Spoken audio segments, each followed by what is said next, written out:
ఓం నమో భగవతే శ్రీ రమణాయ. రమణాశ్రమ లేఖలు లేఖ 36. కౌపీనవంతః ఖలు భాగ్యవంతః. తేదీ 5/2/1946. భగవాన్ ఈ మధ్య అచ్చయి వచ్చిన రమణలీల అప్పుడప్పుడు చూస్తున్నారు కదా. ఆ సందర్భంలో తుండుగుడ్డ కథ రాశారా అని రంగస్వామి అడిగాడు నిన్న. ఆ కథ పుస్తకంలో లేనందున భగవాన్ ఇలా చెప్పారు. నేను పచ్చయ్యమ్మన్ కోవెల్లో ఉండగా సుమారు 40 ఏళ్ళు కావచ్చు. 1906లో అనుకుంటా ఎవరో తెచ్చి ఇచ్చిన మలయాళపు తుండు ఒకటే నా వద్ద ఉండేది. అసలే దాని నేత అంతంత మాత్రం కదా. 2 నెలలు అయ్యేసరికి లెక్కలేనన్ని చిల్లులతో తయారైంది. పళనిస్వామి ఊళ్ళో లేడు. వంట మొదలైన పనులన్నీ మనమే చూసుకోవాల్సి వచ్చింది. ఆ చేయి ఈ చేయి తుడవడం వల్ల రంగు కూడా ఎలా ఉండాలో అలాగే ఉంది.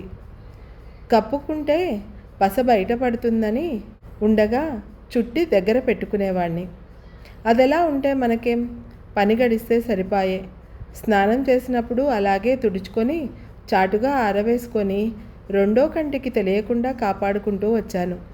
ఒకనాడది దులుపుతూ ఉంటే ఒక కడజాతి కొంటెపిల్లవాడు చూసి, సామి గవర్నరుకు కావాలట ఈ తుండు, అడిగి తెమ్మన్నాడు సామి, ఇయ్యండి బాబు అంటూ పరిహాసంగా చేతులు చాచాడు.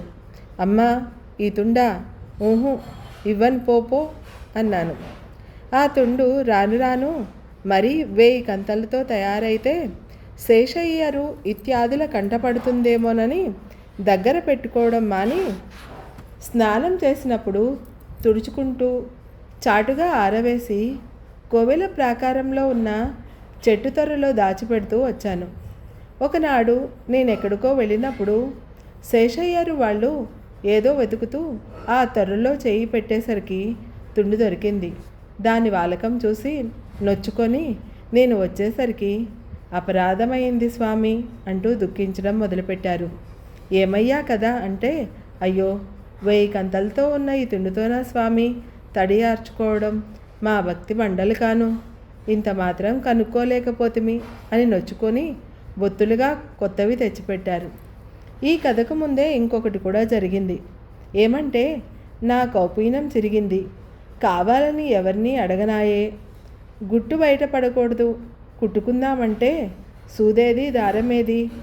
కరకొక రక్కస ముళ్ళు సంపాదించి ఆ కౌపీనంలోనే నూలే మెలిపి ఆ ముళ్ళుకొక కంత చేసి దారం దూర్చి ఎలాగో కుట్టి ఆ కుట్లు కనపడకుండా మడిచి ధరించేవాణ్ణి.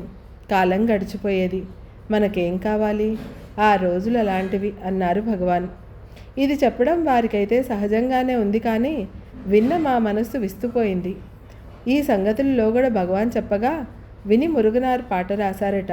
ముళ్ళు చేత కుట్టబడిన కౌపీనమును ధరించినట్టుని సహస్రాక్షుడు చేతితుండగా వచ్చి సేవించినట్టుని ఓ వెంకటరమణ అని ఆ పాట భావం. ఇక ఉంటాను. సెలవు. నీ సోదరి.